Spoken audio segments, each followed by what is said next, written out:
Okay, so next year is the year. Yep, it's the year when I'm gonna be starting my around the world motorcycle trip. And I need your help. On my normal videos, I'm sharing my knowledge base of places that we've been to, food that we've eaten, things that I know.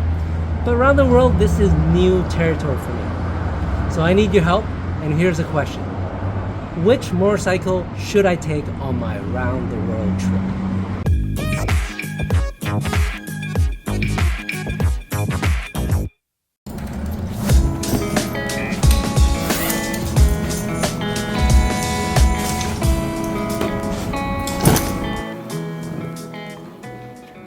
All right, this has been a big debate for me because there is not one perfect bike that I can take for an epic trip like this.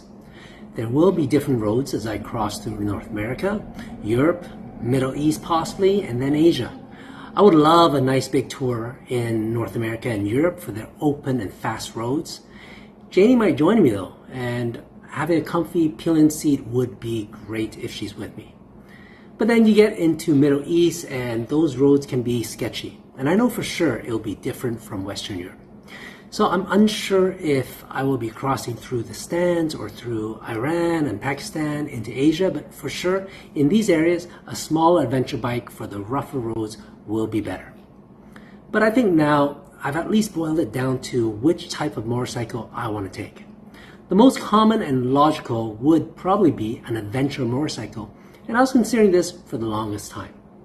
It gives me the most comfortable ride with the straight up posture. That would be easy on my back. Has lots of aftermarket storage components. It has great suspension for the rougher roads that I might encounter. And also, it has a larger gas tank for those long distances between towns and villages where I might not find a gas station. But honestly, it doesn't feel right for me and my kind of riding. Although I've done some moto camping off forestry roads before, it's not my first love when it comes to riding. I come from a sports bike background and I've done a lot of touring, so that's the kind of riding I like. Yes, there will be some gnarly roads after I get out of Eastern Europe, but for my trip, I'm planning to keep that to a minimum so that I can enjoy the twisty mountain passes that I truly love.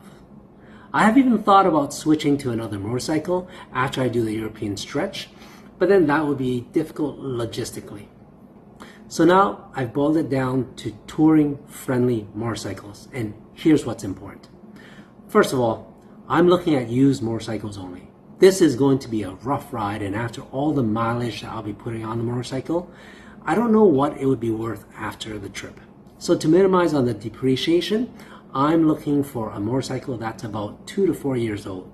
Still new enough to be reliable, but have had the worst of the depreciation curve accounted for already. In terms of the type of motorcycle, I've ruled out sport tours because the ergonomics would not be comfortable enough for a long ride. I know I don't want a big motorcycle because I'm a small guy, 5'5". The big tours are just too tall and too heavy for me, especially on the gnarly roads. So that leaves me with small or mid-sized motorcycles. One other thing I concluded after my research of round the world bikes is that I would want something quite simple, mechanically speaking, reliable and low tech. I don't want to have any motorcycle issues in the middle of Tajikistan, for instance, and not be able to get some help. So this would also rule out a whole bunch of motorcycles that I would really love to take on this trip.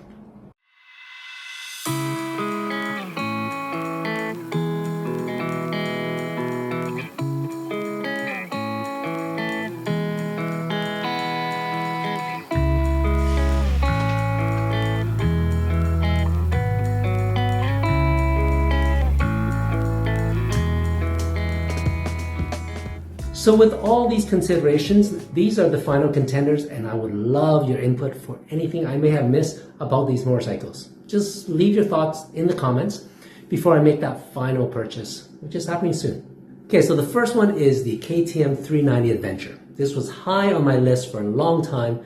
Doing research on this, it seems like many people like this motorcycle, and for a small adventure bike class, this seems to be the sportiest, which was important to me. The single thumper engine should be really reliable and easy to deal with on the road. It's small, it's lightweight, So for those times when the bike goes down, I can deal with it on my own. But here's the two biggest drawbacks for the type of riding that I do. I don't know how it would do in the big open roads. I heard it will top out at about 140 kilometers, and I'm imagining what that would be like on big open roads like the Autobahn. Also, I'm worried it's too small for the odd time that I may have a passenger like Janie, or Kirsten, my daughter, has expressed interest in joining me for parts of this trip. So why don't we look at a bigger bike, the KTM 790 Adventure S. I got to considering this next level up from the 390. I really wish that KTM made a 490 or a 590 because that would be the perfect next step. But the next jump up for them is the KTM 790 Adventure, and my research shows that it's a great bike.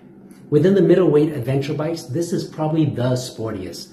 I know I don't need the R because that's more off-road bias. The power to weight ratio is great, but here's the drawbacks.